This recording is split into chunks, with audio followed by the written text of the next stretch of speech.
also known as shapes, on a Mac. It's really quite simple. You may already know that up here from your menu, you can choose any shape, pop it in there. If you grab the corner, hold down the Shift key and drag, you can maintain the proportionality. Double tap inside, and you can type whatever you like. If you select it all, you can Command plus to make it bigger. Conversely, you can Command minus to make it smaller. You probably also know that if you're in Format, you can change it to any font that you have installed on your Mac. Fairly straightforward. But what if you want some shape that's not already in there? What if you've written, say, a sad poem and you want a teardrop? In the newest version of Keynote or Pages, you can click on this Draw with Pen tool. Every time you tap, you change the angle of the line. What you might not know is when you close it, you can double tap to round the corners like so.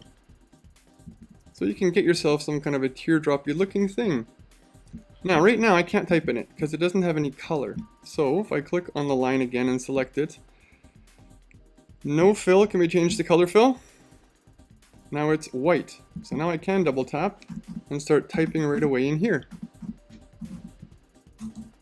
Now you might be wondering, he thinks he's typing, but he doesn't, I don't see any of his text. Command A, grab it all, because it's put the color for the text as white as well. We can change that to anything we'd like. You can use the basic colors here, or go for the color wheel, and in here to the color palette, choose anything that we like.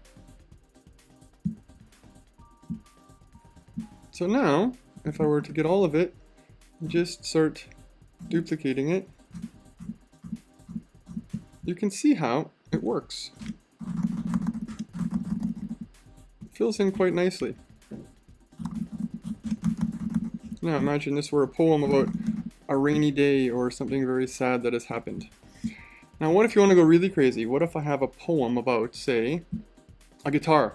We can actually draw the outline of a guitar, again, using Shape, Draw with Pen. It's tricky at first, but if you stick with it, you can really draw some amazing things. Again, watch what I'm doing here, going for all the drastic parts of the angles. I'm going to try and make it balanced across. So if that angle's there, I want to try and keep it about the same space.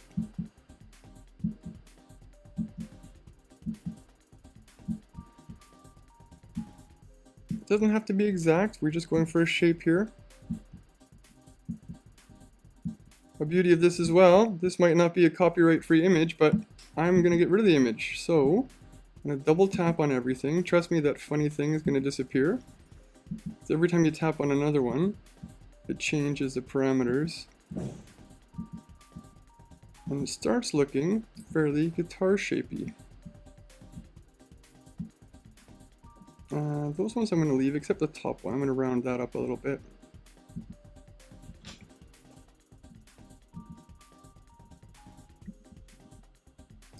Actually, looks like I have made a mistake with that one. So, you know what I'm going to do? I'm going to get rid of that. I'm going to control-click it and delete it.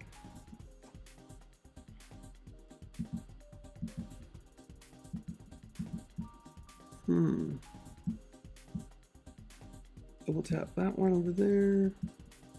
You can just play around with it a little bit to make sure everything goes the way you like it. There we go. This one's giving me a bit of a trouble, so I'm just going to go like so.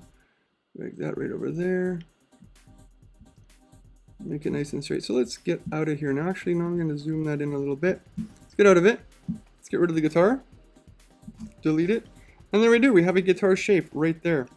Now just like with the other one, tap on it, put some fill in it. Now you can put a guitar poem in there.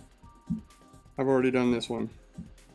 And if you see, with the typing that I've done, I don't quite like the way that fits in there. What happens if I hold the proportionality and change the size of it a little bit here?